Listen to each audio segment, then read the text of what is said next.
The receipt fell like a dead leaf from Derek's jacket pocket, landing face up on their bedroom carpet. Sienna picked it up without thinking, expecting to see the hardware store purchase he'd mentioned yesterday or maybe lunch with his co-workers. Instead, her eyes locked onto words that made her stomach drop. Le Jardin Restaurant. 2 entrees. A bottle of wine that cost more than their monthly electricity bill. Chocolate lava cake for 2. 8:30 p.m. on a Thursday night. Last Thursday night. The night Derek said he was working late on the Henderson account. The receipt was dated 3 days after their 8th wedding anniversary, which Derek had forgotten until she reminded him that morning. He'd apologized, promised to make it up to her, said work had been crazy. She believed him because that's what 8 years of marriage had taught her to do. Trust, believe, give him the benefit of the doubt. Sienna sat on the edge of their bed, the receipt trembling in her hand. Her heart hammered against her ribs. Maybe there was an explanation. Maybe he took a client there. Maybe it was a work dinner. But why hadn't he mentioned it? And why did the receipt show only 2 meals, not 3 or 4 like a business dinner would have? She looked at Derek's jacket hanging on the back of their bedroom door. They'd lived in this house for 5 years, in this bedroom with its pale blue walls that she'd painted herself, with a window seat where she used to read on Saturday mornings while Derek made breakfast. When had that stopped? When had he stopped making breakfast? When had she stopped noticing? Her hands moved before her mind caught up. She went through every pocket of every jacket in his closet. She found 3 more receipts. Different restaurants. Different dates. All on nights he'd said he was working late.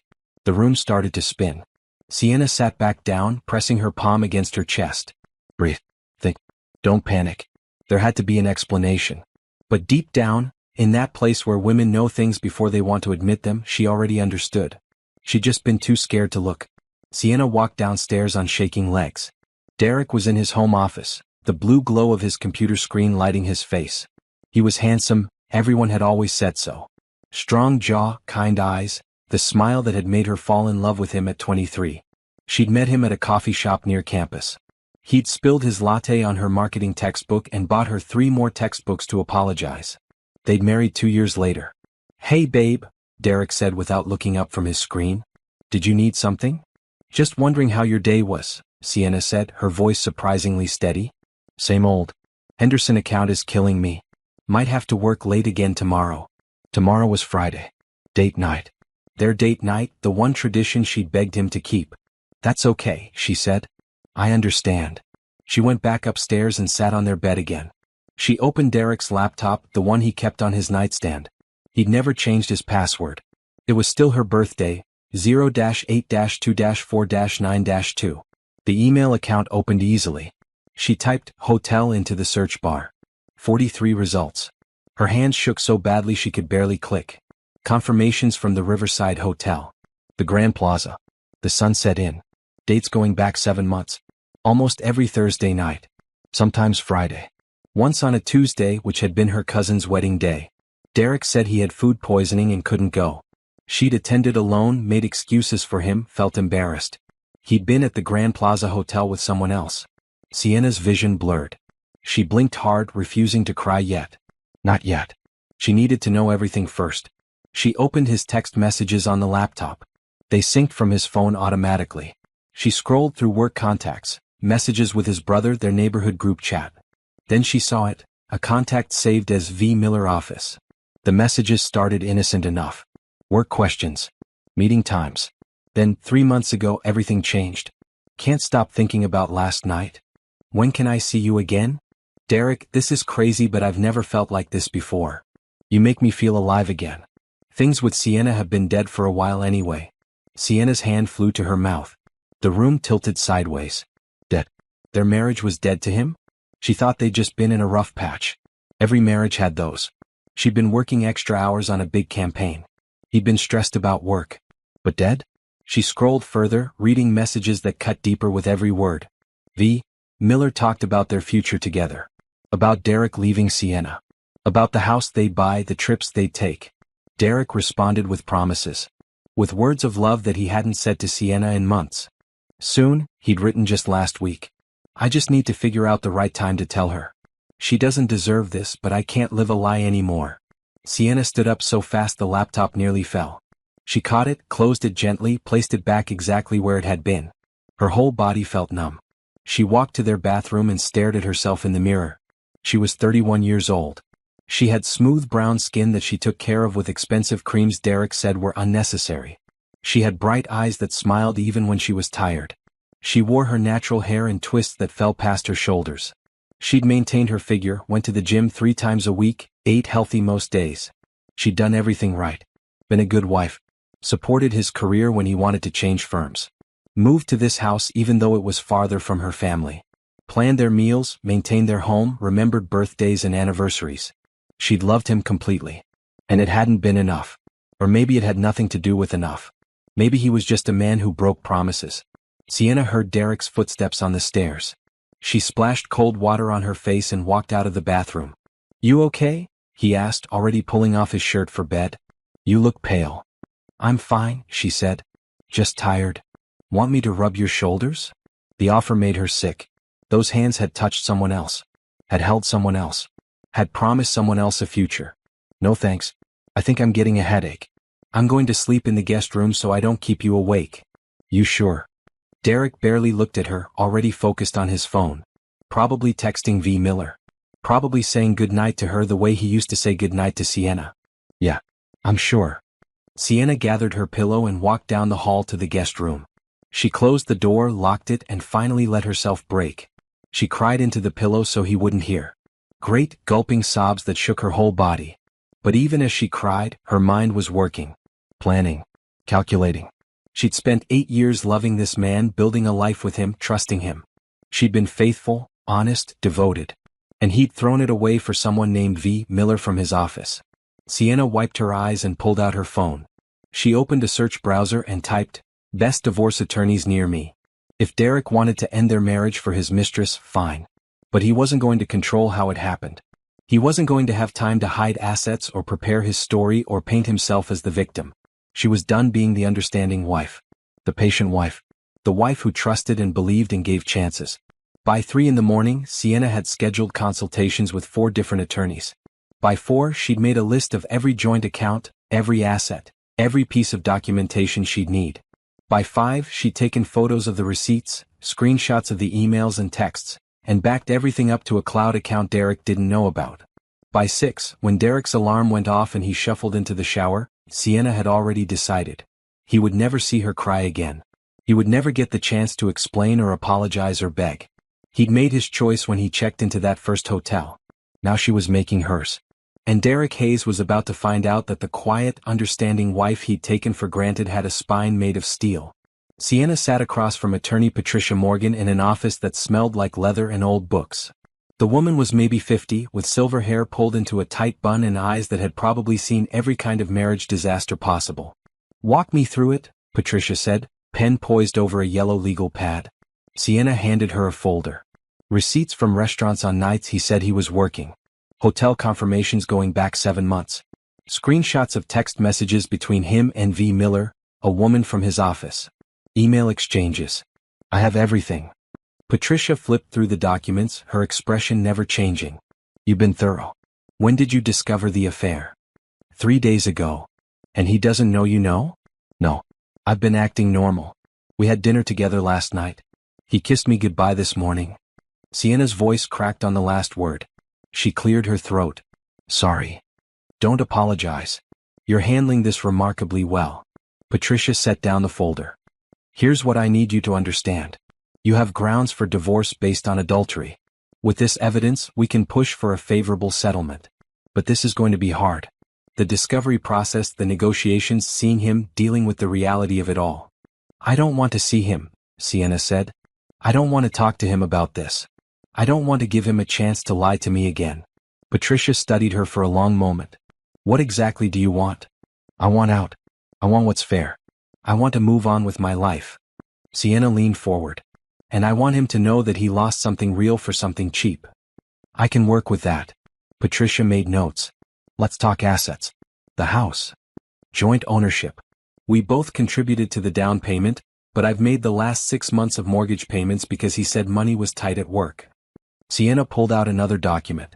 "Here's the payment history. Savings accounts? Joint account with about 30,000. My separate account from before we married with 12,000 that I never closed. His separate account that I don't have access to. We'll get access during discovery. Retirement accounts. They went through everything. The cars, the furniture, the joint credit cards. Sienna had made a list of everything she wanted to take, everything she was willing to let go. She'd thought it through during the sleepless nights, lying in the guest room while Derek snored in their bed. One more thing, Patricia said. Do you want to try counseling? Some couples work through affairs. No. The word came out harder than Sienna intended. He didn't make one mistake. He made 100. Every time he lied about working late. Every hotel reservation. Every text message. Every time he looked me in the eye and said he loved me while planning a future with her. That's not a mistake. That's a choice. Patricia nodded. Then let's file. I'll have the papers ready by the end of the week. How do you want to serve him? Sienna had been thinking about this. The traditional method was having someone hand him papers at work or at home. But that felt too private, too easy for him to hide. I need a few more days to figure that out, she said. That evening, Sienna went back to playing the role of devoted wife. She made Derek's favorite dinner, pasta with the special sauce his mother had taught her. She laughed at his jokes. She asked about his day. She was perfect. And all the while her mind was spinning. Her best friend Tanya came over on Wednesday morning after Derek left for work. Tanya owned a hair salon downtown and always showed up with coffee and the ability to speak truth without sugarcoating it. You're too calm, Tanya said, studying Sienna across the kitchen table. It's freaking me out. I cried for 3 days straight. Now I'm done crying. Girl, I want to drive to his office and key his car. Don't. I need him to have no idea what's coming. Sienna pulled out her phone and showed Tanya the calendar. Look at this. Every Thursday for the past month, he has Henderson account meeting on his schedule from 7 to 10 p.m. That's when he's with her. Exactly. And this Thursday he has another one scheduled. 8 p.m. at Bella Vista. Tanya's eyes went wide. That fancy Italian place downtown? The one with the pianist and the view of the river? The same one. Sienna took a sip of coffee. I checked his text. He's taking Vanessa there. Vanessa. That's her real name? Vanessa Porter. I looked her up on social media. She's 26. Works in his firm's PR department. Posts inspirational quotes and pictures of her yoga poses. Tanya made a disgusted sound. He's so basic. Leaving his beautiful, successful wife for a 26-year-old who probably thinks The Notebook is deep. Despite everything, Sienna smiled. I love you. I love you too. So what's the plan? Sienna explained it. Tanya listened, her eyes getting wider with every detail. When Sienna finished, Tanya started laughing. You're brilliant. Evil but brilliant. Is it too much? Honey, it's not enough. But it's a good start. Tanya squeezed her hand. You're going to need a place to stay after. You can't be here when he gets home. I know. I've been looking at apartments. Forget that. I have a furnished place above my salon. The previous tenant moved out last month. It's yours for as long as you need it. Sienna felt tears prick her eyes. Tanya, I can't. You can and you will. I'm not letting you go through this alone. Tanya pulled out her phone. I'm texting you the address and the key code right now. Start moving things this week.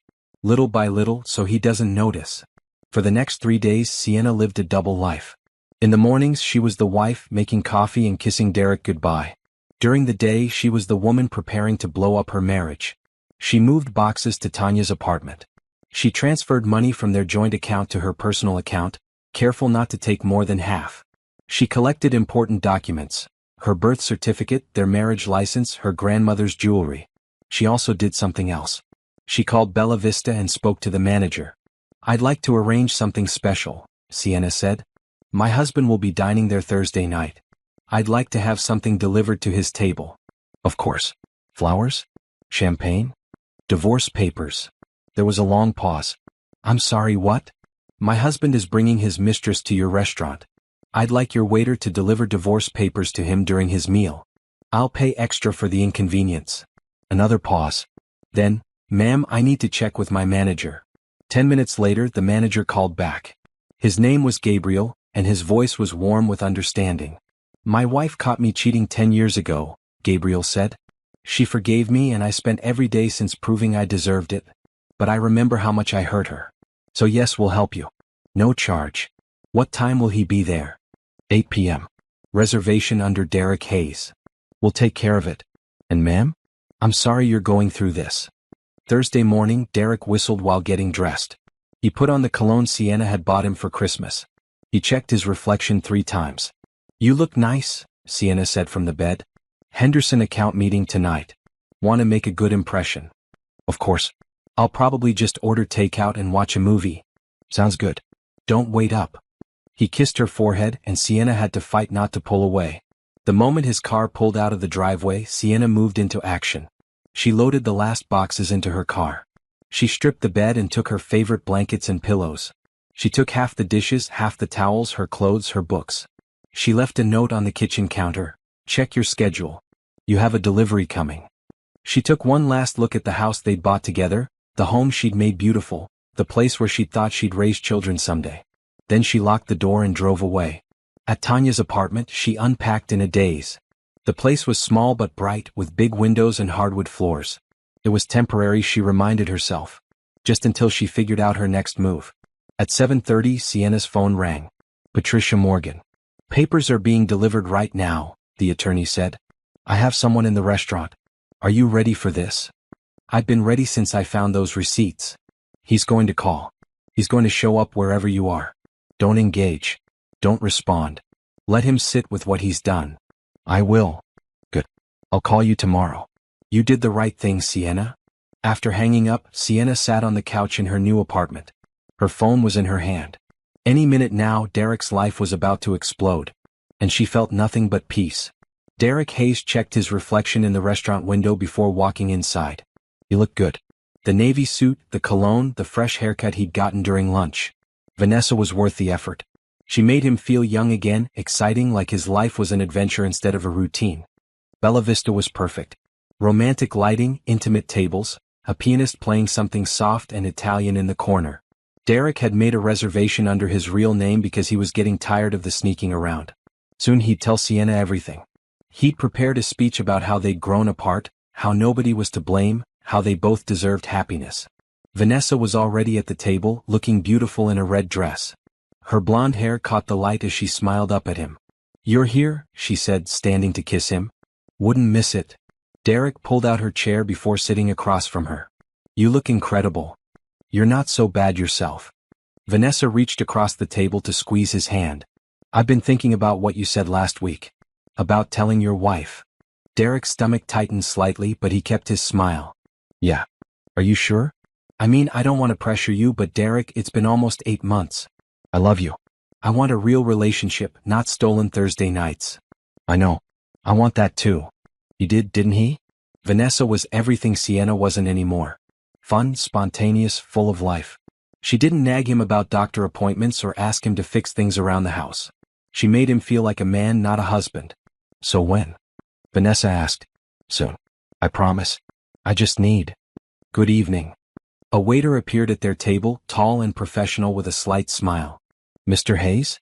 Mr. Derek Hayes? That's me. I have a delivery for you." "A delivery?" Derek looked at Vanessa, confused. "I didn't order anything yet." "It's from your wife, sir." The waiter placed a large manila envelope on the table, right between their menus. The restaurant seemed to go quiet. Or maybe it was just Derek's ears ringing. He stared at the envelope like it might explode.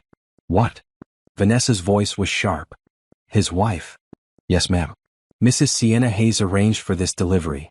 The waiter's professional mask cracked slightly, showing something that looked like satisfaction. "She wanted to make sure you received this during your date tonight." Derek's hands shook as he picked up the envelope. Around them, other diners were starting to notice. The woman at the next table whispered to her husband.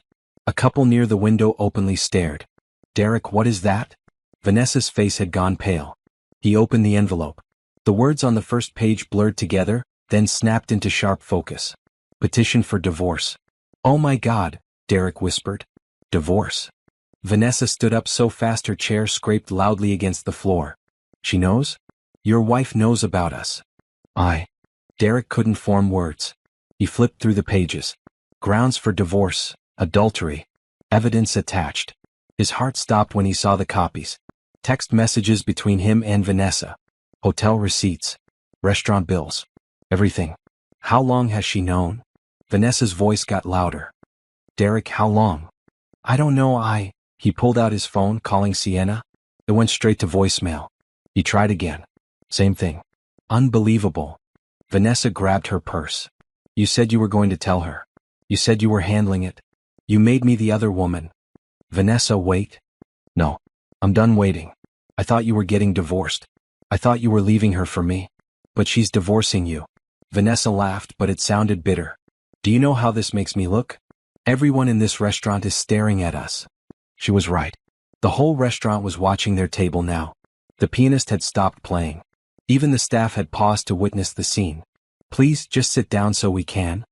So we can what? So you can lie to me some more? Vanessa's eyes filled with tears. I fell in love with you. I believed you when you said your marriage was over. But it wasn't over to her, was it? She didn't even know. That's not. Don't call me again. Vanessa pushed past him, heading for the door. She stopped, turned back, and said loud enough for everyone to hear, and by the way, your wife is way too good for you. I hope she takes everything. The restaurant door slammed. Silence followed, broken only by a few awkward coughs and the scratch of a chair. Derek stood frozen, divorce papers in his hand, every eye in Bella Vista on him. His phone buzzed. A text from an unknown number. By the time you read this, I'll be gone. Don't come looking for me. My attorney will be in touch. His legs gave out. He sat back down hard, staring at the papers. This couldn't be happening. Sienna didn't do things like this. She was sweet, understanding, predictable. She forgave him when he forgot anniversaries. She never made scenes. He'd never actually known her at all, had he? The waiter reappeared. Will you be ordering, sir? Or should I bring the check? Check. Derek managed. Very good. And sir? For what it's worth, your wife seems like a smart woman. This whole thing was brilliantly executed. Derek looked up. You knew? You were in on this. She called earlier this week. Explained the situation. My manager approved it immediately. His wife caught him cheating years ago and he never forgot how much he hurt her. So when Mrs. Hayes asked if we'd help deliver divorce papers to her cheating husband, we all agreed. The waiter's professional mask slipped completely. You should see the group chat. The whole staff thinks she's a hero. A hero, Derek repeated numbly. Yes, sir. Takes courage to leave a cheater so publicly.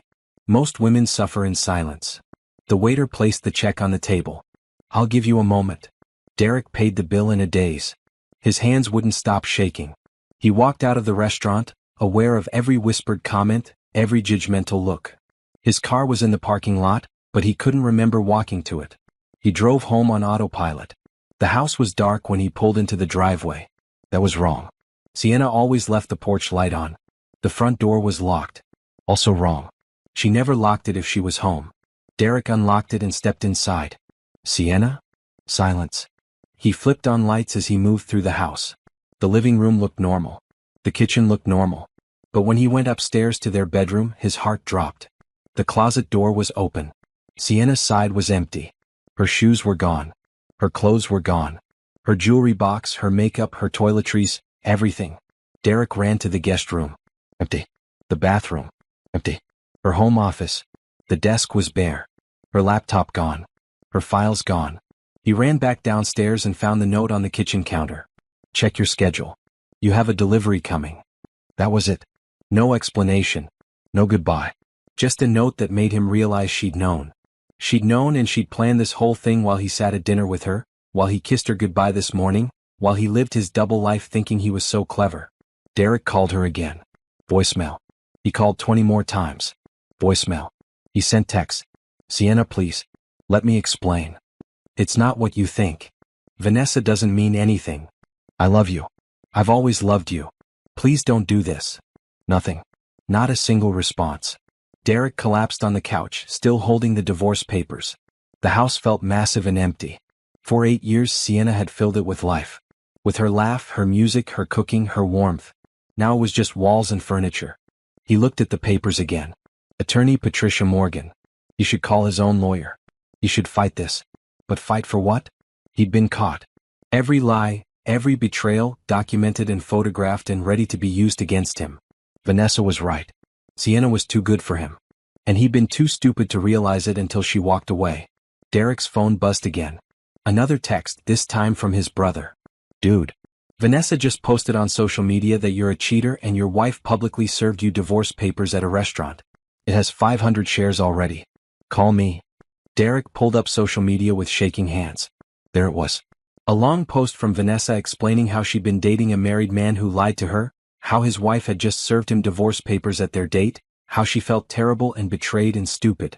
The comments were brutal. She served him at the restaurant? Queen behavior. Imagine being stupid enough to cheat on your wife. The wife is my hero. That's how you handle a cheater. Men really think they can have it all until their wife files for divorce. His phone started ringing. His mother. His brother. Friends. Everyone had seen it. Derek turned off his phone and sat in the dark, empty house. The life he'd built over 8 years had just collapsed in less than an hour. And somewhere out there, Sienna was starting a new life without him. Sienna woke up in her new apartment Saturday morning to 17 missed calls from Derek. She deleted them without listening to the voicemails. She'd promised herself she wouldn't look back, and she meant it. Tanya arrived at 9 with coffee and bagels. "You need to see this," Tanya said, pulling out her phone. Vanessa posted everything. Sienna read the long social media post. It started with Vanessa explaining how she'd been dating Derek for months, thinking his marriage was basically over. Then described the restaurant scene in detail, complete with photos of the divorce papers on the table that someone had apparently snapped and sent to her. 200,000 views, Tanya said. "Girl, you're famous." "Great. That's exactly what I wanted." Sienna set down the phone. "I just wanted out." "Well, you got out in style. Everyone's on your side. Look at the comments." Sienna scrolled through them. Strangers praising her courage. Women sharing their own cheating stories.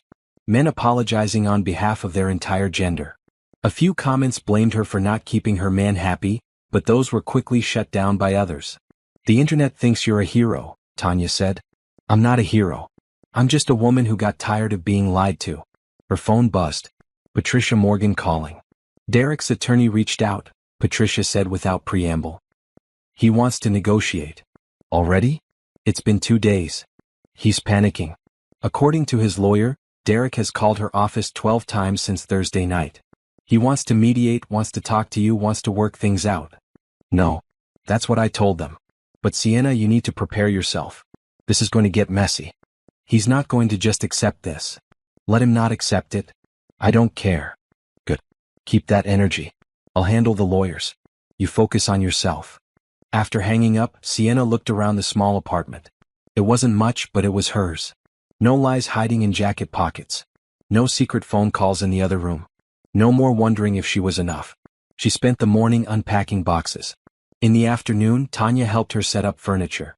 They hung curtains, arranged books on shelves, made the space feel like home. "You're not sad enough," Tanya observed, watching Sienna organize her kitchen.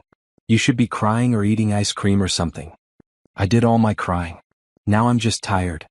"That's grief talking." "Maybe." Sienna put dishes in the cabinet. "But I also feel lighter. Like I was carrying something heavy and finally put it down." Her phone buzzed again. Derek calling for the 30th time. She sent it to voicemail without looking. "Block him," Tanya suggested. "Not yet. My lawyer says to keep records of everything, including his harassment." Sunday evening, Derek showed up. Sienna was making dinner when she heard knocking. She looked through the peephole and saw him standing in the hallway looking terrible. Unshaved, wrinkled shirt, dark circles under his eyes. She didn't open the door. "Sienna, please. I know you're in there. Your car is in the parking lot." Silence. "Please just talk to me. 5 minutes. That's all I'm asking."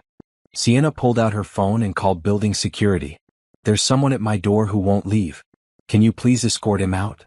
Derek's voice got desperate. "Sienna, don't do this. We can work through this. Every marriage has problems. We can go to counseling. I'll do whatever you want." "Sir?" A security guard had appeared. "You need to leave. This is my wife. This is a resident who doesn't want you here. Let's go." Sienna listened to Derek arguing, then finally leaving. She sat on her couch, hands shaking slightly. Seeing him had been harder than she'd expected. Not because she wanted him back, but because she'd spent 8 years building a life with that man, and now he was a stranger she had to avoid.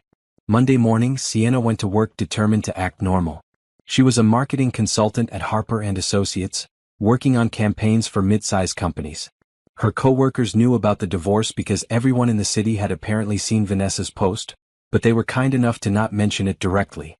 "How are you holding up?" her boss, Mrs. Harper, asked during their morning meeting. "I'm fine. Ready to work." Because I have an opportunity for you. Mrs. Harper slid a folder across the desk. Summit Tech Corporation is looking for a senior marketing director. They saw the campaign you did for Greenleaf and were impressed. They want to interview you. Sienna blinked. Summit Tech? They're huge. And they're offering double your current salary, full benefits, and a signing bonus. I'll be sad to lose you, but this is the kind of opportunity you don't pass up. When do they want to interview? Tomorrow if you're available. Sienna looked at the folder, then at Mrs. Harper. Why are you helping me? You're my boss. You should want me to stay. Mrs. Harper smiled. 20 years ago, my husband cheated on me. I stayed because I thought I had to. I spent another decade being miserable before I finally left. When I saw what you did, serving him those papers publicly, I wished I'd had your courage back then. She tapped the folder. You deserve better. In love and in career. Take the interview. Tuesday morning, Sienna wore her best suit and walked into Summit Tech's downtown office tower. The interview lasted 2 hours. They asked about her campaigns, her strategy, her vision for their brand. She answered confidently, professionally, and felt something she hadn't felt in months, excited about her future. We'll be in touch, the hiring manager said, shaking her hand. But between you and me, you're exactly what we're looking for. Sienna floated out of the building. Her phone buzzed with a text from Tanya. Lunch? They met at a cafe near Tanya's salon. Sienna told her about the interview, about the salary offer, about how good it felt to focus on something other than her crumbling marriage. You're glowing, Tanya observed. I'm relieved. For the first time in months, I'm thinking about my future instead of Derek's lies. Speaking of Derek. Tanya pulled out her phone. My cousin works at his firm. Apparently he's a mess. Missing meetings. Making mistakes. Everyone knows about the affair now, and his bosses are not happy. Good. Girl, that's cold. Is it? Sienna leaned back. He lied to me for months. Spent money we were saving for a house on hotels and restaurants with his mistress. Made me look like a fool to everyone who knew. So excuse me if I'm not crying over his work problems. Tanya held up her hands. You're right. He deserves everything he's getting. That night, Derek tried again. This time he waited outside Tanya's salon, knowing Sienna would have to pass by to get home.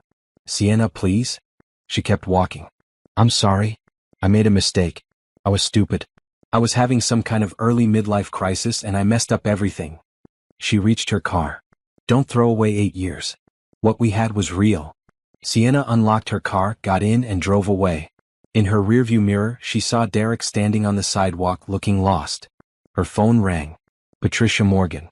Derek's lawyer is pushing for mediation. They're claiming the public humiliation affected his mental health and his job. Are they serious? Very. They want to argue that the manner of divorce was intentional infliction of emotional distress. Sienna laughed. He cheated on me for months and I'm the one who inflicted emotional distress? That's exactly what I said. I told them to try it and I'll bury them with evidence of his infidelity. They backed down. But Sienna, he's desperate. Desperate people do unpredictable things. What do you suggest? Document everything. Every call, every text, every time he shows up. If he escalates, we file for a restraining order. Wednesday night, Sienna got the call from Summit Tech. They wanted her. Senior Marketing Director. Double her salary. Start date in 2 weeks. She accepted immediately. For the first time since finding those receipts, Sienna allowed herself to feel something other than anger or grief. She felt hope. Thursday morning, exactly 1 week after the restaurant incident, Derek sent one final text. I know you hate me. I know I ruined everything. But I need you to understand something. What we had was real. I loved you. I still love you. And when you're ready to talk, I'll be here. I'll wait as long as it takes. D. Sienna read it once, then blocked his number. She wasn't going to wait for him. She wasn't going to forgive him. She wasn't going to be the understanding wife who gave him another chance. She was going to build a new life. Without him. And she was going to be happy. 3 weeks after the divorce papers were served, Sienna walked into Summit Tech Corporation for her first day of work. The building was glass and steel, modern and impressive. Her office was on the 15th floor with a view of the city. She had a real desk, a computer that actually worked fast, and a team of 5 people reporting to her. Welcome to Summit Tech, her new boss, Robert Chin, said during orientation. We're excited to have you lead our consumer marketing division. Sienna spent the morning in meetings, learning about ongoing campaigns and upcoming product launches. Her team seemed eager to work with her, and she felt a spark of something she'd thought was dead, ambition. During lunch, she sat in her office and looked out at the city. Somewhere out there, Derek was probably at his desk, dealing with the fallout of their divorce. She'd heard through Tanya's cousin that he'd been demoted after missing 3 important client meetings. His apartment was small and far from the house they'd shared. Vanessa had apparently started dating someone else. Sienna felt nothing about any of it. Not satisfaction, not pity, nothing. He'd become irrelevant to her life, and that was the best revenge of all. That evening she met Tanya at a new restaurant downtown. They'd made it a weekly thing, Tuesday dinners to catch up and decompress. "You look different," Tanya said, studying her across the table. "Different how?" "Lighter. Like you're not carrying the world anymore." Sienna smiled. "I feel lighter. This new job, the apartment, being away from all the lies. It's like I can finally breathe." "Have you heard from Derek?" "Not since I blocked him. Patricia says his lawyer stopped pushing for mediation. They know they don't have a case." "Good. That man put you through enough." Tanya paused. "Have you thought about dating again?" "No. Absolutely not. Come on. You're 31, beautiful, successful. And freshly divorced from a man who made me feel like I wasn't enough. I'm not ready to let someone else have that power over me." Tanya reached across the table and squeezed her hand. "I get it. But don't let him steal your faith in love. Not all men are Derek." "Maybe not. But I'm happy alone right now. That's enough." The next few weeks blurred together in the best way. Sienna threw herself into work, developing a campaign for Summit Tech's new product launch. She went to the gym during lunch. She read books she'd been meaning to read for years. She learned to cook new recipes just for herself. She redecorated the apartment slowly, making it feel more like home. On a Friday afternoon 6 weeks after starting her new job, Sienna was reviewing marketing materials when her office phone rang. "There's a Cameron Foster here to see you," the receptionist said. "He says he has a meeting?" Sienna checked her calendar. "Right. Cameron Foster, architect from Foster & Price. Summit Tech was building a new headquarters, and the architects wanted marketing input on the design. Send him in." The man who walked into her office was tall, with kind brown eyes and an easy smile. He wore business casual, his sleeves rolled up to reveal forearms marked with calluses that suggested he did more than just draw buildings. "Miss Hayes?" "Cameron Foster." He extended his hand. "Thanks for making time." "Of course. Please sit." Sienna gestured to the chairs across from her desk. "I reviewed the preliminary designs. They're impressive." "Thank you. But we want to make sure the building works from a marketing perspective too. It'll be Summit Tech's new face to the world." They spent an hour discussing sight lines, public spaces, how the building's design could reflect the company's brand. Cameron was smart and listened more than he talked. He asked questions and actually seemed to care about her answers. "This has been incredibly helpful," Cameron said as their meeting wrapped up. "I'll incorporate your feedback into the next design phase. I look forward to seeing it." He stood to leave, then paused. "Can I ask you something personal?" Sienna tensed. "Okay. Are you the woman from that restaurant? The one who served her husband divorce papers on his date?" Her stomach dropped. "How did you?" "My sister sent me the social media post. She said you were her hero." Cameron smiled gently. "I just wanted to say I'm sorry you went through that. But what you did took courage. Or pettiness, depending on who you ask." "No. Courage. My ex-fiancé cheated on me 2 years ago. I found out 3 weeks before the wedding. I canceled everything quietly, never told anyone why. Looking back, I wish I'd had your spine." Sienna studied him. "What happened?" "She married the guy she cheated with. They divorced 6 months later." Cameron shrugged. "I spent a year being angry, another year healing. Now I'm just grateful I found out before the wedding." "I'm sorry that happened to you." "Don't be. It led me here." He smiled again and Sienna found herself smiling back. "Anyway, I'll see you at the next design meeting?" "Yes. Next month, right?" "Right. Have a good weekend, Ms. Hayes." "Sienna. You can call me Sienna." "Then call me Cameron." After he left, Sienna sat at her desk for a long moment. That had been nice. Just a conversation with someone who understood without judgment. She hadn't felt that kind of ease with anyone in a long time. The weekend was quiet. Sienna went to a yoga class, cleaned her apartment, visited her mother for Sunday dinner. Her mom had been supportive through the divorce, never saying, "I told you so," even though she'd never quite warmed to Derek. "You look good," her mother said, serving fried chicken and greens. "Better than you have in years." "I feel good, Mama. That job treating you right?" "It's perfect. Challenging but in a good way. Her mother studied her. And your heart? How's that doing? My heart is healing. Slowly, but it's healing. Good. You take your time.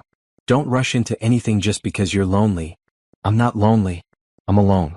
There's a difference. Smart girl. Her mother patted her hand. You always were stronger than you gave yourself credit for. Monday morning, Sienna arrived at work to find a coffee on her desk with a note. Thought you might need this for Monday morning. Cameron. She looked around, but he wasn't in the building.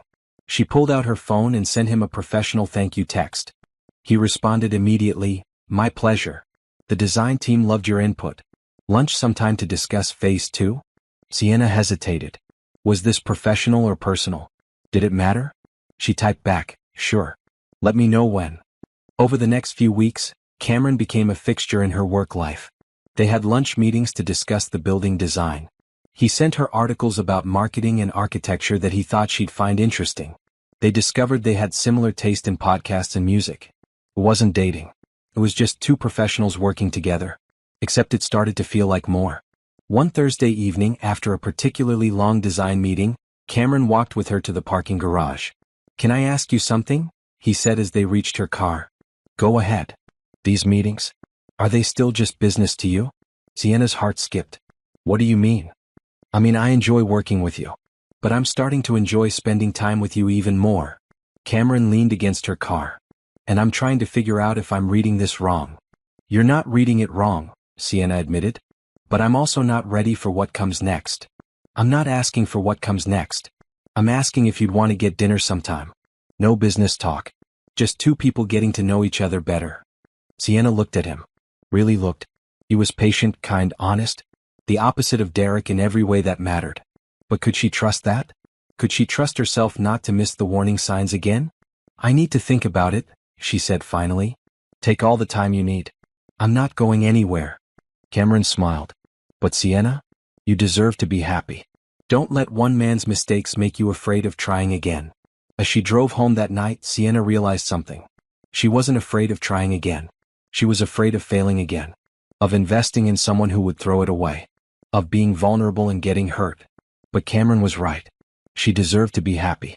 And maybe, just maybe, happiness meant taking a risk. 3 months after Derek walked out of Bella Vista with divorce papers in his hand, Sienna sent Cameron a text. Dinner sounds nice. But let's take it slow. His response came immediately. Slow works for me. How about Saturday? Saturday works. Sienna set down her phone and looked around her apartment. It was small but beautiful, filled with things she loved. She had a job she was good at. Friends who supported her. A future that was entirely her own. And now, maybe, the beginning of something new. Derek Hayes sat in his small apartment on a Tuesday night, eating takeout from a container while scrolling through social media. It had been 3 months since the restaurant, and his life was still a disaster. His phone showed Vanessa's profile. She'd blocked him everywhere, but he could still see her public posts. The latest one showed her with a new boyfriend, some tech entrepreneur with perfect teeth and more money than Derek would ever have. The caption read, "Finally found someone who respects me." The comments were full of people congratulating her for moving on from that cheating guy. Derek closed the app. He looked around his apartment. 1 bedroom, barely furnished, in a building on the wrong side of town. After Sienna took half of their savings and he had to pay for his own lawyer, this was all he could afford. The divorce wasn't even finalized yet, but his life had already fallen apart. Work was worse. After missing those client meetings while he spiraled after the divorce papers, Derek had been demoted. No more senior account manager. Now he was back to regular account work, reporting to someone 5 years younger than him. His coworkers whispered when he walked by. Everyone knew about the affair, about the public divorce, about how spectacularly his life had imploded. His phone rang. His mother. "Derek, honey, your father and I are worried." "I'm fine, Mom." "You're not fine. You sound terrible. When's the last time you ate a real meal?" Derek looked at his takeout container. "I'm eating right now. Fast food doesn't count." His mother sighed. "We want you to come home for a while. Just until you get back on your feet. I'm 40 years old. I'm not moving back home. Then get your life together. This situation with Sienna, it's been months. Have you tried to talk to her?" "She blocked me, Mom. Her lawyer sends everything through my lawyer. I can't talk to her even if I wanted to. And whose fault is that?" Derek closed his eyes. His mother had been furious when she found out about the affair. She'd always loved Sienna, had treated her like a daughter. When the divorce started, she'd made her disappointment clear. I know it's my fault. I know I messed up. Can we please not do this again? Fine. But Derek, you need help.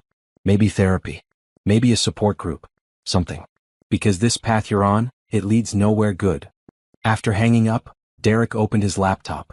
He typed Sienna Hayes Summit Tech into the search bar. Her company profile came up. Senior Marketing Director. She'd gotten promoted already. Of course she had. Sienna had always been brilliant at her job. He just never paid attention. He scrolled through her professional achievements. Awards, successful campaigns, glowing recommendations. She was thriving. Meanwhile, he was eating cold Chinese food in a studio apartment and wearing the same shirt 2 days in a row because laundry felt impossible. Derek opened his messages and typed out a text to his lawyer. How long until the divorce is final? The response came an hour later. Judge reviews the case next month. Barring any complications, should be finalized by end of year. End of year. 3 more months of this limbo. 3 more months of knowing his marriage was dead and there was nothing he could do about it. On Thursday, Derek ran into Vanessa at a coffee shop downtown. She saw him and immediately turned to leave, but he caught up to her. Vanessa, wait. Please. I have nothing to say to you, Derek. I just want to apologize. For everything. You deserved better than what I put you through. Vanessa turned to face him and her eyes were cold. You lied to me. You made me think your marriage was over. You made me the villain in your story. I know. I was wrong. You're right, you were wrong. And you know what the worst part is? I actually loved you. I thought we had something real. She shook her head. But we didn't. You were just a married man having an affair, and I was too stupid to see it. It wasn't like that. Yes, it was exactly like that. And honestly, I hope your wife takes everything. She deserves it after what you put her through. Vanessa stepped around him. Don't contact me again. Derek watched her leave, feeling hollower than ever. Friday at work, Derek got called into his boss's office. We need to talk about your performance, his boss, Richard, said. Derek's stomach sank. What about it? You've missed 3 deadlines this month. Your work quality is slipping. Clients are complaining. Richard leaned back in his chair. What's going on? I'm dealing with some personal stuff. The divorce. Yes. Richard nodded. Look, I'm sympathetic. Divorce is hard. But Derek, you're not the first person to go through this.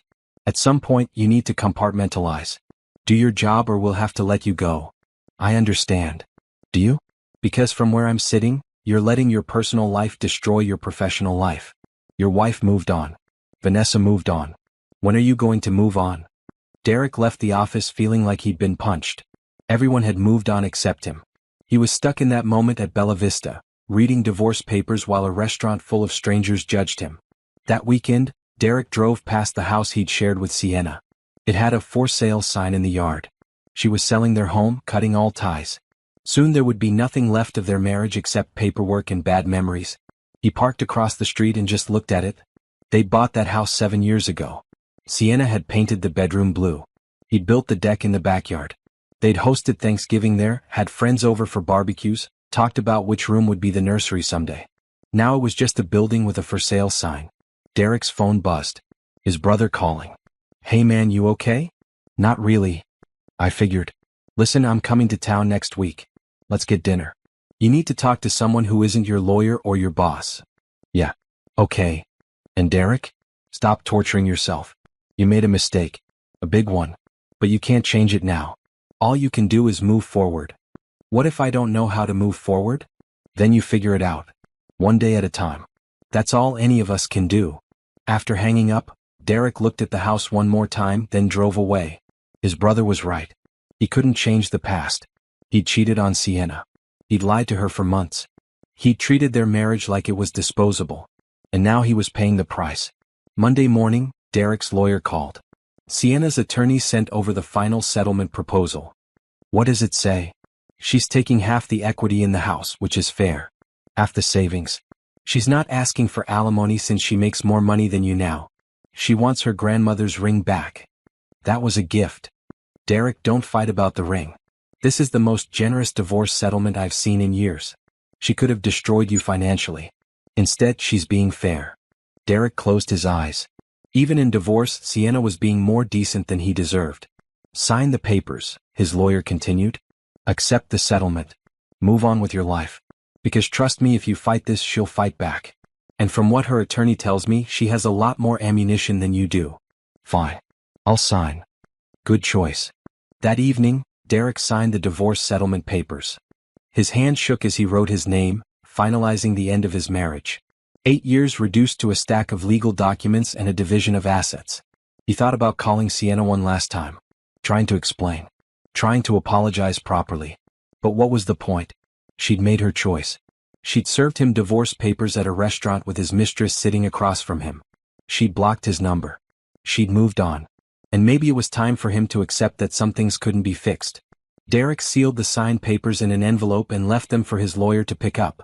Then he sat in his small apartment and finally allowed himself to grieve. Not for Sienna, though he missed her in ways he couldn't articulate. Not for Vanessa, who had been an escape rather than a relationship. But for the man he'd thought he was and the life he'd thrown away chasing something that was never real. 3 months after Bella Vista, Derek Hayes was alone, broke, professionally damaged, and facing a future that looked nothing like the one he'd planned. And he had no one to blame but himself. 6 months after the divorce papers were served, Sienna stood in front of a conference room full of executives, presenting her latest campaign.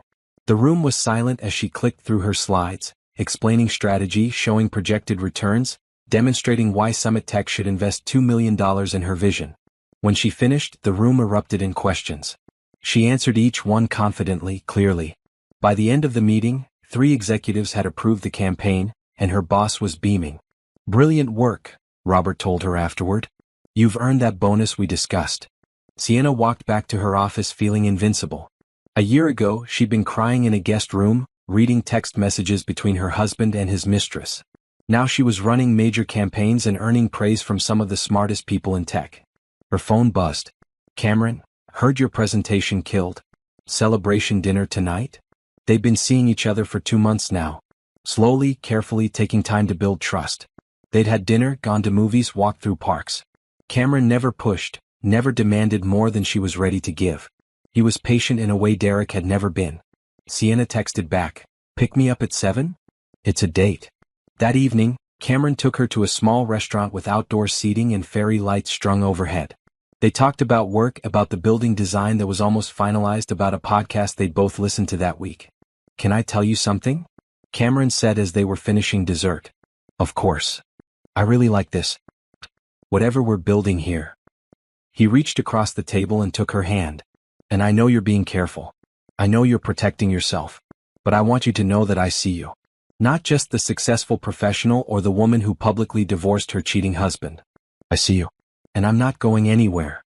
Sienna felt something crack open in her chest. "I'm scared." "Of what?" "Of trusting someone again. Of believing in something that might fall apart." She squeezed his hand. "Derek made me feel like I wasn't enough. Like no matter what I did, it wasn't worth staying for. And logically, I know that was about him, not me. But emotionally? I'm terrified of feeling that way again." Cameron nodded slowly. "My ex made me feel like I was boring. Like I wasn't exciting enough to keep her attention. She wanted someone who lived bigger, took more risks. And for a long time I believed her. I thought I needed to change who I was to be worth loving." "What changed your mind?" "Therapy. And time. And realizing that she cheated because of her own issues, not because I was lacking." Cameron smiled. "And then I met you. You're brilliant and strong and funny. And you don't need me to fix you or complete you. You're whole on your own." "So what are we doing here?" Sienna asked. "If I'm whole and you're whole? Choosing to share our lives. Not because we need each other, but because we want to." Cameron's thumb traced circles on her palm. "No pressure. No rush. Just 2 people enjoying each other's company and seeing where it goes." Sienna felt tears prick her eyes. "That sounds really nice." "Then let's keep doing it." The next few weeks were the happiest Sienna had been in years. Work was fulfilling. Her campaign launched and exceeded expectations. She got another raise. She moved into a bigger apartment with a balcony and a view. And Cameron was there through all of it, supporting without smothering, present without being possessive. Tanya noticed the change immediately. "Girl, you're glowing," she said during their Tuesday dinner. "Am I?" "Don't play innocent. You're happy. Really happy." Sienna smiled. "I am. It's weird, right? 6 months ago my life was falling apart. Now everything feels like it's falling into place. That's not weird. That's what happens when you stop settling for less than you deserve. Tanya raised her glass. To new beginnings and men who actually deserve your time. They clinked glasses. Have you heard from Derek? Tanya asked. No. The divorce was finalized last month. My lawyer said he signed everything without fighting. That's it. 8 years of marriage over. How do you feel about it? Relieved. Free. A little sad but mostly relieved. Sienna paused. I saw him last week actually. What? Where? Downtown. He was coming out of a coffee shop. He looked terrible. Lost weight, dark circles, rumpled clothes. Sienna swirled her wine. He saw me too. Just stared. I nodded and kept walking. That's cold. Is it? He cheated on me for months. Lied to my face every single day. Made me question if I was enough. I don't owe him warmth. You're right. I'm just surprised you didn't feel anything. I felt something. I felt grateful that I left. Sienna set down her glass. Seeing him like that, I realized he's not my problem anymore. He's not my husband. He's not my responsibility. He's just a man I used to know who made really bad choices. 2 weeks later, Sienna was working late when her office phone rang. The receptionist. There's someone here to see you. He says it's important. Who is it? He says his name is Derek Hayes. Sienna's stomach dropped. Tell him I'm not available. He says he'll wait. Then call security and have him removed. I don't want to see him. 10 minutes later, security called to confirm Derek had been escorted out. Sienna sat at her desk, hands shaking. Why would he come here? What could he possibly want to say? Her phone buzzed. A text from an unknown number. I just wanted to tell you I'm sorry. That's all. I'm sorry for everything. D. Sienna blocked the number without responding. That night, she told Cameron what happened. How do you feel? He asked, sitting next to her on the couch in her new apartment. Angry that he showed up at my work. But also just tired. Tired of him still affecting my life. What do you want to do? Nothing. Ignore him. Hope he gets the message and leaves me alone. Sienna leaned against Cameron's shoulder. I just want to move forward. I don't want to keep looking back. Then we'll move forward. Cameron kissed the top of her head. Together. The next morning, Sienna met with Patricia Morgan to discuss a restraining order, just in case Derek showed up again. Patricia assured her they could file immediately if needed. How are you doing otherwise? Patricia asked. Good. Really good actually. I'm glad. You've handled this whole situation with remarkable strength. Patricia smiled. And for what it's worth, I hope Derek knows what he lost. I don't care if he knows. I just care that I know. Sienna stood to leave. I know I'm worth more than how he treated me. And that's enough. That weekend, Summit Tech threw a party celebrating the success of Sienna's campaign. She wore a dress she'd bought specifically for the occasion, did her makeup carefully, and walked into the event feeling confident and beautiful. Cameron met her there, looking handsome in a dark suit. They danced, laughed, talked to coworkers and clients. Sienna felt genuinely happy for the first time since before she found those receipts. Near the end of the night, Robert pulled her aside. I have some news. We're opening a new office in Chicago. We want you to head up the marketing division there. Sienna blinked. Chicago? It's a promotion. Bigger team, bigger budget, bigger salary. You'd be one of the youngest division heads in the company. Robert smiled. Think about it. Take your time. But Sienna, you've earned this. As she drove home that night, Sienna thought about Chicago. It would mean leaving everything she'd built here. The apartment, her routine, Tanya. Cameron. But it would also mean a fresh start. A new city where nobody knew about Derek or the divorce. A place where she could build a life entirely her own. She thought about the woman she'd been a year ago. Scared, hurt, crying in a guest room. And she thought about who she was now. Strong, successful, happy. Maybe Chicago was exactly what she needed. Or maybe what she'd built here was too good to leave. Either way, the choice was entirely hers. And that felt like victory. Derek stood outside Summit Tech's building on a cold November morning, watching employees stream in through the glass doors. He'd been standing there for 20 minutes, working up the courage to go inside. He tried everything else. The blocked number texts. The showing up at her work only to be escorted out. The messages through mutual friends who told him to leave her alone. Nothing worked. Sienna had cut him out of her life completely, and he was desperate to talk to her one more time. The divorce was final. The house had sold. He'd signed away his marriage with a pen and walked away with half of what they'd built. Half wasn't enough. Not when he'd lost everything that actually mattered. Derek checked his reflection in the building's windows. He tried to look better today. New shirt, clean shave, haircut. He wanted Sienna to see that he was getting his life together. That he was worth a second chance. He walked inside. The receptionist looked up, recognition flashing across her face. "Sir, Miss Hayes gave specific instructions. I just need 5 minutes. Please. I'm her husband. Ex-husband. And I'm calling security." "Wait." Derek held up his hands. "I'm not here to cause problems. I just want to talk to her. 5 minutes. That's all I'm asking." The receptionist picked up the phone. Derek knew he had seconds before security arrived. He ran for the elevators, slipping past her desk. The elevator dinged and he jumped inside, pressing the button for the 15th floor. The doors closed just as he heard the receptionist yelling. Derek's heart hammered as the elevator climbed. This was stupid. Crazy. But he had to try. He had to make her understand how sorry he was, how much he regretted everything, how he'd spent the last 9 months living in a nightmare of his own making. The elevator opened on the 15th floor. Derek stepped out and found himself in a bright, modern office space. He asked someone where Sienna's office was and they pointed down the hall, looking confused. Derek walked toward her office, passing coworkers who stared at him. He knocked on her door. "Come in," Sienna's voice called. He opened the door. Sienna looked up from her computer. When she saw him, her entire face went cold. "What are you doing here?" "I needed to see you. You broke through security. Again." Sienna stood up, reaching for her phone. "I'm calling? Please. Just 5 minutes. Then I'll leave and never bother you again. I promise." Sienna hesitated, her hand on the phone. "You have 2 minutes? Then I'm calling security myself." Derek stepped inside and closed the door. "Thank you." "Don't thank me. Talk." He looked at her, really looked. She was beautiful. More beautiful than he remembered. She wore a professional dress that fit perfectly. Her natural hair was styled in twists that framed her face. She looked healthy, confident, successful. She looked happy. And he'd given that up for hotel rooms with Vanessa. "I'm sorry," Derek started. "I know I've said it before, but I need you to hear it. I'm so sorry for everything. For the affair, for the lies, for throwing away our marriage. I was an idiot. I was selfish. I ruined the best thing in my life." Sienna's expression didn't change. "Is that all?" "No. I want you to know that Vanessa meant nothing. It was never about you not being enough. You were always enough. More than enough. I don't know what happened.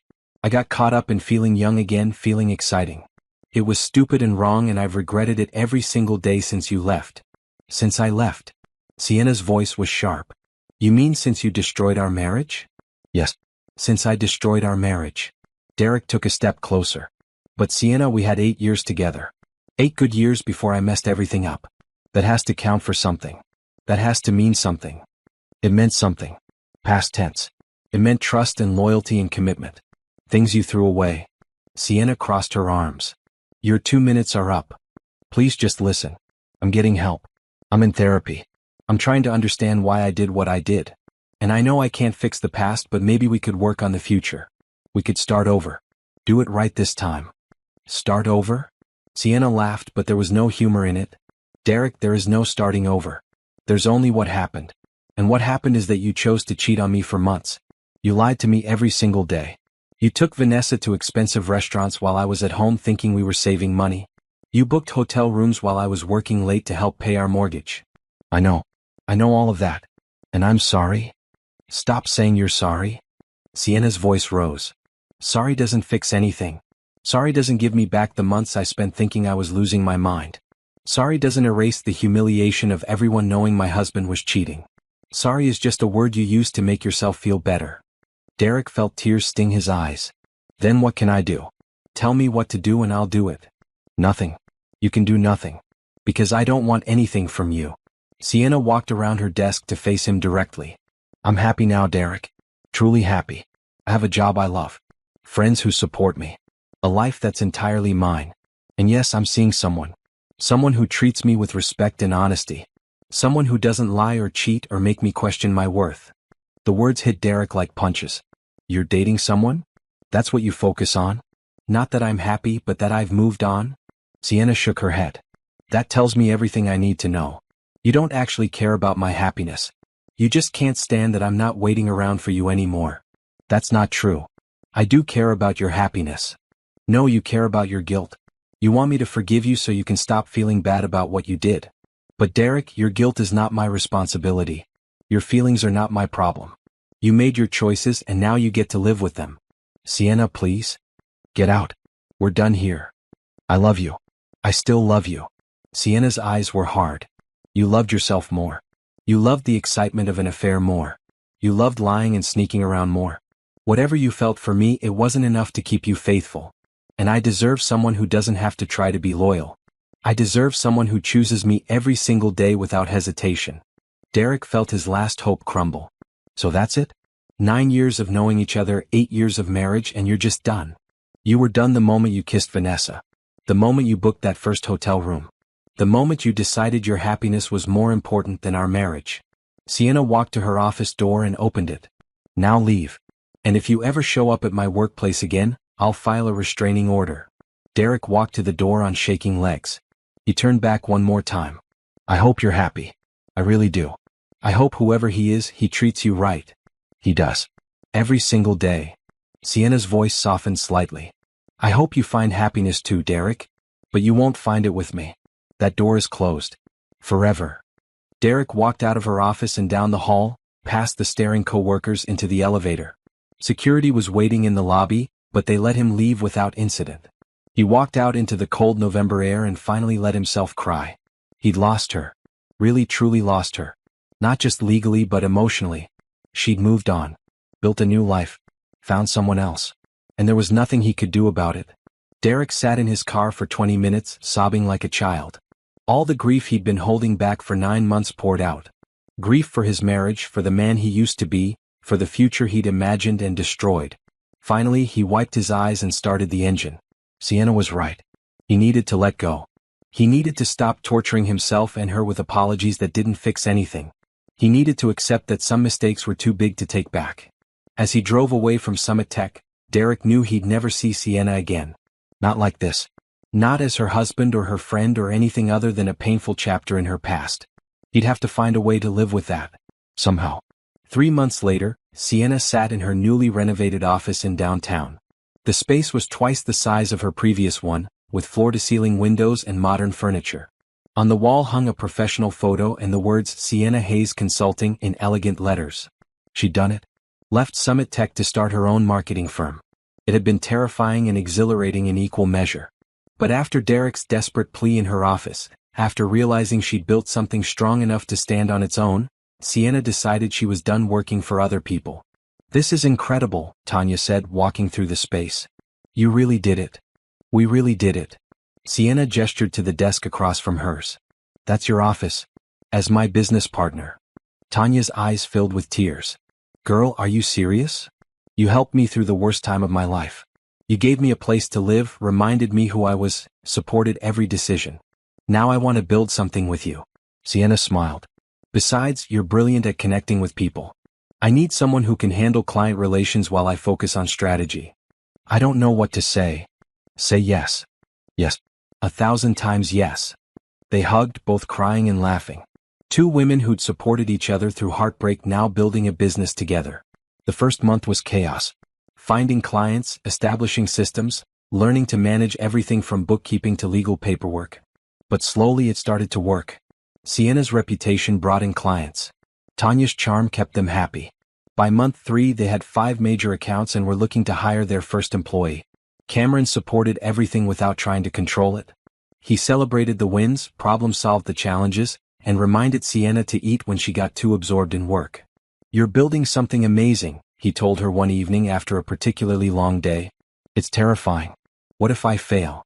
Then you'll learn and try again. But Sienna, you won't fail. You're too smart and too determined. They were having this conversation in Cameron's apartment.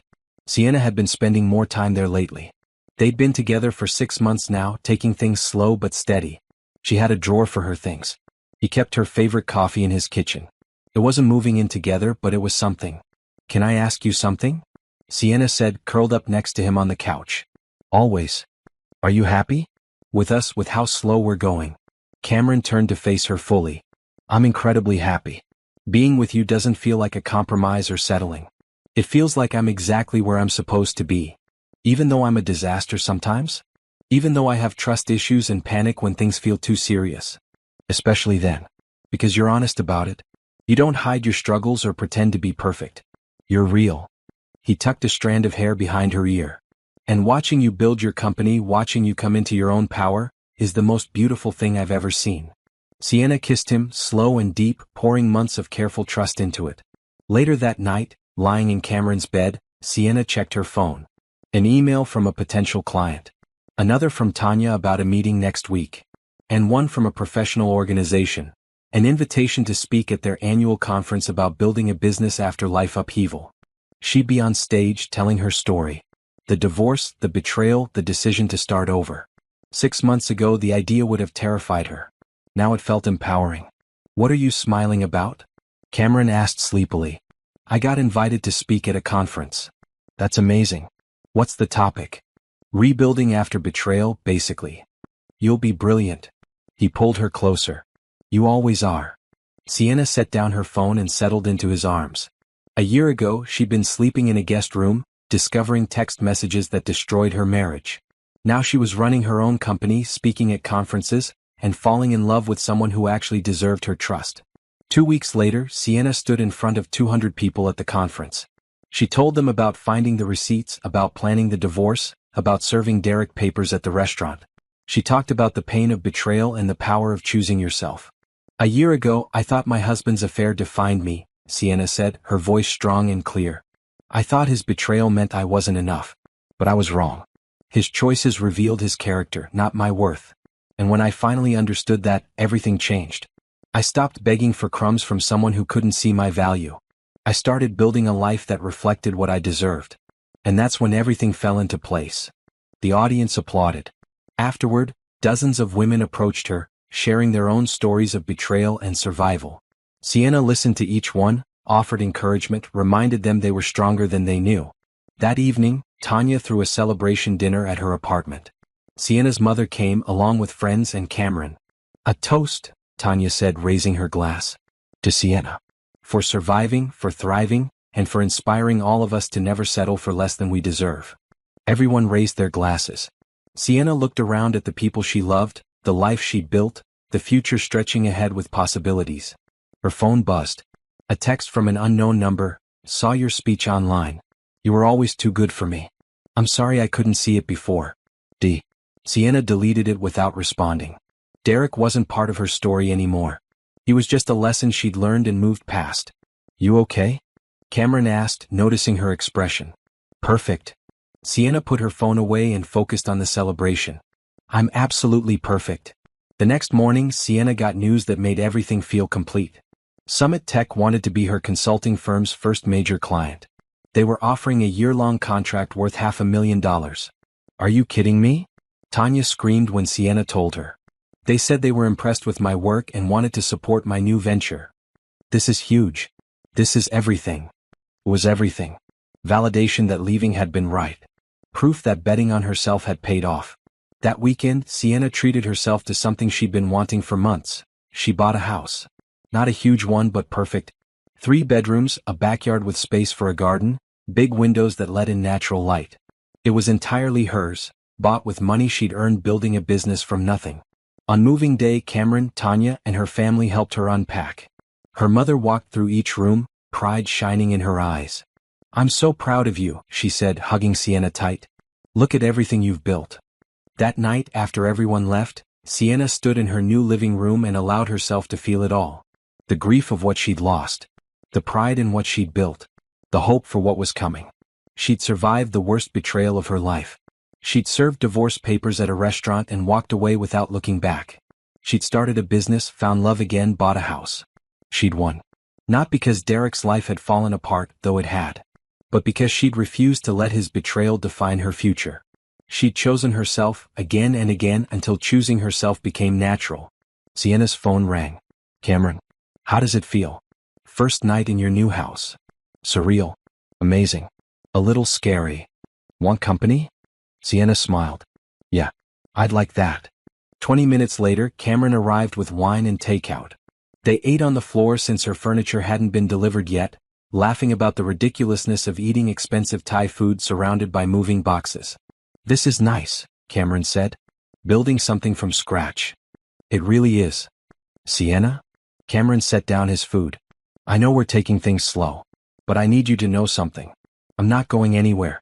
Whatever you need, however long it takes, I'm here." Sienna felt her eyes well up. "Why? Why are you so patient with me?" "Because you're worth waiting for. Because I'd rather build something slow and strong with you than rush into something that falls apart." He took her hand. "And because I love you." The words hung in the air. Sienna hadn't heard them from anyone but family in over a year. Part of her wanted to run, to protect herself, to not risk this fragile trust they'd built. But a bigger part of her was tired of running. "I love you too," she whispered. Cameron's face lit up. He pulled her close, kissing her gently. "No pressure. No expectations. Just truth." "Just truth," Sienna agreed. That night, they fell asleep on an air mattress in her empty bedroom, holding each other. And for the first time in over a year, Sienna felt completely at peace. She'd built an empire from the ashes of betrayal. And it was beautiful.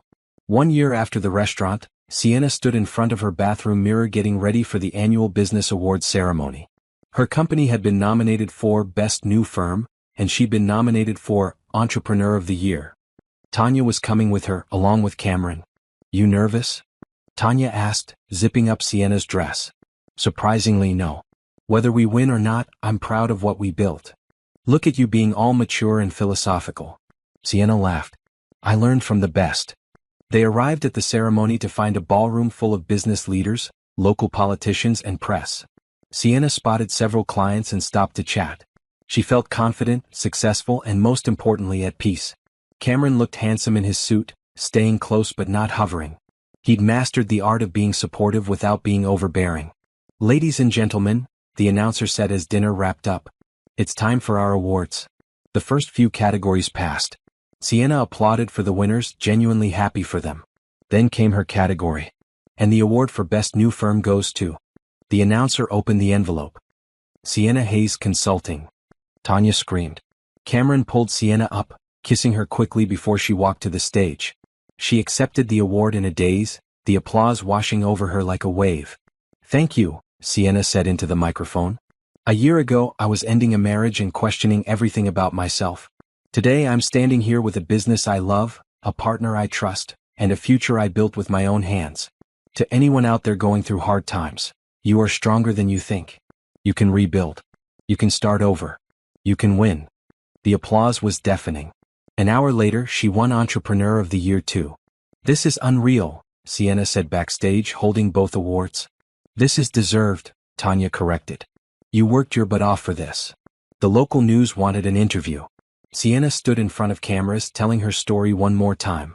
But now it wasn't about the betrayal. It was about what came after. "How did you find the strength to start over?" the reporter asked. "I realized I had two choices," Sienna said. "I could let betrayal break me or I could let it transform me. I chose transformation. I chose myself. And everything good that's happened since then came from that one choice." Later that night, back at her house, Sienna, Tanya, and Cameron celebrated with champagne and laughter. Her mother called to congratulate her. Old friends texted photos of the award ceremony that were already circulating online. "Speech time," Tanya announced, standing up with her glass. "Sienna, you are the strongest woman I know. You took the worst thing that could happen to a marriage and turned it into the best thing that could happen to your life. You inspire me every single day." "My turn," Cameron said. "Sienna, meeting you was fate. Falling in love with you was inevitable. Watching you build this empire has been the honor of my life. I love you more than words can say." Sienna felt tears slip down her cheeks. "Okay, now I have to say something. Tanya, you saved me when I was broken. You gave me a place to land and reminded me who I was. This business is as much yours as mine. And Cameron, you taught me to trust again. You showed me that not all men are Derek. You're patient and kind and everything I thought I'd never find. I love you both so much." They clinked glasses, all crying now. After Tanya left, Cameron and Sienna sat on her back porch, looking at the stars. "Can I ask you something?" Cameron said. "Always." "If you could go back and stop Derek from cheating, would you?" Sienna thought about it. Really thought about it. "No. No. If Derek hadn't cheated, I'd still be in that marriage. I'd be comfortable but not happy. I'd be settled but not thriving. His betrayal hurt, but it also freed me. She took Cameron's hand. It led me here. To this house, this business, you. I wouldn't trade this life for the one I had, even if that one came without the pain. That's profound. That's healing. Sienna smiled. A year ago I couldn't have said that. A year ago I was angry and hurt and broken. But I did the work. I rebuilt myself piece by piece. And now I can look back and see that sometimes the worst thing that happens to you is actually a gift disguised as pain. Cameron pulled out something from his pocket. A small velvet box. Sienna's heart stopped. Cameron. Wait, let me say this. He opened the box to reveal a beautiful ring. I'm not asking you to marry me. Not yet. But I'm asking if, someday when you're ready, you'd consider building a life with me. Not because you need me, but because we're better together. No pressure. No timeline. Just possibility. Sienna looked at the ring, then at Cameron's hopeful face. 6 months ago this would have terrified her. 3 months ago she would have said she needed more time. Now, ask me again in 6 months, she said softly. Cameron's face fell slightly. Because in 6 months, Sienna continued, I'll say yes. His face transformed. You will. I will. I love you, Cameron. And I trust you. But I want to be completely healed before I promise forever to anyone. I want to be sure I'm choosing you because you're right, not because I'm afraid of being alone. I can wait 6 months. I can wait 6 years if that's what you need. It won't be years. Just time to be completely sure. Time to prove to myself that I can stand on my own 2 feet before I stand beside someone else. Cameron kissed her deeply. You're incredible. You know that. I'm learning. The next morning, Sienna woke up to her phone buzzing with notifications. Photos from the award ceremony had gone viral. Her speech about choosing yourself was being shared across social media. News outlets wanted interviews. And buried in all of it, one text from an unfamiliar number. Congratulations on your awards. I saw the interview. You always deserve better than what I gave you. I'm glad you found it. D. Sienna read it once. For a moment she thought about responding. Then she deleted it and blocked the number. Derek had nothing to do with her success. Her awards weren't about him. Her happiness wasn't because of him or in spite of him. It was because of her. Her choices. Her strength. Her refusal to stay broken. Who was that? Cameron asked, bringing her coffee in bed. Nobody important. Just someone from my past. Everything okay? Everything is perfect. Sienna set down her phone and focused on the man in front of her. The man who'd never lied, never cheated, never made her question her worth. Absolutely perfect. 3 months later, Sienna stood at a professional conference giving another keynote speech. This time the audience was even bigger. She talked about her company's success, about the importance of women supporting women in business, about turning pain into power. After the speech, a young woman approached her. Maybe 25, with nervous eyes and shaking hands. Miss Hayes? I just wanted to thank you. My husband cheated on me last month. I saw your story online and it gave me courage to leave. I filed for divorce last week. Sienna took the woman's hands. I'm so proud of you. I know it's scary right now. I know it hurts. But I promise you, there's a whole beautiful life waiting on the other side of that pain. Did you ever regret leaving? Not once. Not for a single second. Sienna smiled. The best revenge is living well. Build a life so full and beautiful that your ex becomes just a footnote in your story. That's what I did. And you can do it too. The woman hugged her, crying. Sienna held her, remembering what it felt like to be that broken, that scared, that uncertain about the future. 6 months after Cameron showed her the ring, Sienna woke up in her beautiful house, next to the man she loved, running a company she'd built from nothing. She looked around at her life and realized something profound. She was whole. Not because Cameron completed her. Not because her business validated her. But because she'd done the hard work of healing. She'd chosen herself again and again, until she became someone she was proud to be. That evening, Cameron took her to dinner at a small restaurant. Not Bella Vista, but somewhere new, somewhere that held only good memories. Can I ask you something? He said over dessert. Sienna smiled, knowing what was coming. Yes. You said 6 months. It's been exactly 6 months. Cameron got down on one knee right there in the restaurant. Sienna Hayes, you are the strongest, smartest, most beautiful woman I've ever known. You inspire me every day. Will you marry me? The restaurant went quiet. Everyone watched. Sienna looked at Cameron's hopeful face. She thought about Derek, about the marriage that ended in betrayal. She thought about the woman she'd been then, scared and settling and pretending to be happy. Then she thought about who she was now. Successful, strong, secure in herself. And she realized something. She wasn't afraid anymore. Yes, Sienna said, her voice clear and certain. Yes, I'll marry you. Cameron slipped the ring onto her finger. The restaurant erupted in applause. He kissed her and Sienna felt nothing but joy. Not joy because she was getting married again, but joy because she was choosing love from a place of wholeness, not emptiness. Because she'd learned what she deserved and refused to accept less. Because she'd turned her greatest pain into her greatest triumph. That night, Sienna called Tanya to share the news. Finally, Tanya screamed. I was wondering when he'd ask again. I'm getting married, Tanya. Actually married. To someone who loves me the way I deserve to be loved. You're going to have the most beautiful wedding. Small wedding. Just people we love. Nothing fancy. Whatever you want. It's your day. Your life. Your happy ending. After hanging up, Sienna sat on her porch and looked at the ring on her finger. It was different from the one Derek had given her. That ring had represented a future that was built on lies. This one represented a future built on trust. She thought about Derek one last time. Wondered if he was happy. Hoped he'd learned something from losing her. Then she let him go, completely and finally. He wasn't part of her story anymore. He was just the chapter that taught her what she wouldn't accept. The painful lesson that led her to something beautiful. Sienna looked around at her life. Her house. Her business. Her ring. Her future. She'd walked into Bella Vista thinking her life was falling apart. She'd walked out knowing it was just beginning. And now, 1 year later, she was living proof that sometimes the best thing that can happen to you is having the courage to walk away from what's breaking you and walk toward what will heal you. She'd taken her revenge. Not through anger or bitterness, but through building a life so beautiful that Derek's betrayal became nothing more than the push she needed to find her power. And that was the sweetest victory of all.